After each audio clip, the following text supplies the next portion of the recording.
বিশ্ব বাবা দিবস আজ বিশ্ব বাবা দিবস। প্রতি বছর জুন মাসের তৃতীয় রবিবার পালিত হয় এই বিশেষ দিনটি, যা এবছর পড়েছে 15ই জুন।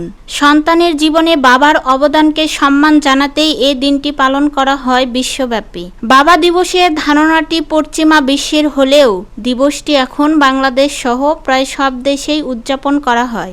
বাংলাদেশও বাবাদের সম্মান জানাতে বিভিন্ন সামাজিক ও সাংস্কৃতিক সংগঠন আয়োজন করেছে বিশেষ অনুষ্ঠান এবং আলোচনা সভা। ইতিহাস থেকে জানা যায়, বাবা দিবসকে আন্তর্জাতিক স্বীকৃতি দিতে অগ্রণী ভূমিকা রয়েছে সোনারা স্মার্ট নামে এক নারীর। 1909 সালের আগে ওয়াশিংটনে বাবা দিবস বলে কোনো বিশেষ দিন ছিল না। সে সময় স্থানীয় গির্জায় মা দিবস পালনের কথা শোনেন। মা দিবস পালনের রীতি রয়েছে, কিন্তু বাবা দিবস পালনের রীতি নেই জেনে তিনি ভীষণ অবাক হন। তারপর তিনি বাবা দিবসের স্বীকৃতির জন্য সোচ্চার হয়ে ওঠেন। তার বাবাকে অসম্ভব ভালোবাসতেন। মা ছিল না তার। মায়ের মৃত্যুর পর শত দুঃখ কষ্টের মধ্য থেকেও তাদের 7 ভাই বোনকে বড় করে তুলেছিলেন তাদের সিঙ্গেল বাবা।